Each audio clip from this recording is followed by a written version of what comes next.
ఈరోజు మనం I care habits ఉంటాయి కదా, వాటికి రేటింగ్ ఇద్దాం. తప్పకుండా sir. Blue filter glasses. Blue filter glasses, అది కూడా ఇట్స్ నాట్ ప్రూవెన్ సైంటిఫికల్గా, కానీ బట్ బ్లూ లైట్ వల్ల ఏంటంటే ఐస్ కంటే కూడా ఎక్కువ మన నిద్రని ఎఫెక్ట్ చేస్తుంది. So after 7 o'clock I usually don't suggest to use gadgets. ఈ గ్యాడ్జెట్స్ నుంచి అంతా వచ్చేది బ్లూ లైట్ అనమాట. సో అలాంటి టైంలో వాడద్దు అంటాం, కానీ ఐకి ఎంతవరకు యూజ్ అవుతుందని ఇట్స్ స్టిల్ ఎ కాంట్రవర్సీ. ఒక 4 రేటింగ్ ఇవ్వచ్చు మనం బ్లూ ఫిల్టర్ గ్లాసెస్కి. 20-20-20 రూల్ గురించి. 20-20 రూల్ అనేది ఎక్కువ మనం సాఫ్ట్వేర్ ఇంజనీర్స్ కానీ ఎవరైతే గ్యాడ్జెట్స్ ఎక్కువ వాడతారో వీళ్ళందరూ కంపల్సరీ ఫాలో అవ్వాల్సిన రూల్ అండి.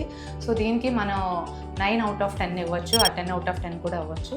20-20-20 అంటే ఎవ్రీ 20 minutesకి మన ఐస్ని ఒక 20 seconds ఓ డిస్టెంట్ ఆబ్జెక్ట్ లైక్ 20 feet అవే ఉన్న ఆబ్జెక్ట్ పైన ఫోకస్ చేయాలి. మనం అలా చేయకుండా కంటిన్యూస్గా నియర్ వర్క్ కానీ ఇంటర్మీడియట్ వర్క్ కంప్యూటర్స్ అవి వాడినప్పుడు మన ఐ ఏంటంటే ఆ నియర్ వర్క్కి అకామిడేట్ అయిపోయి డిస్టెన్స్ చూసినప్పుడు చాలా ఫిటిక్గా అనిపిస్తుంది. సో కంపల్సరీ ఎవరైనా కానీ 20-20 రూల్ ఫాలో అయితే చాలా మంచిది.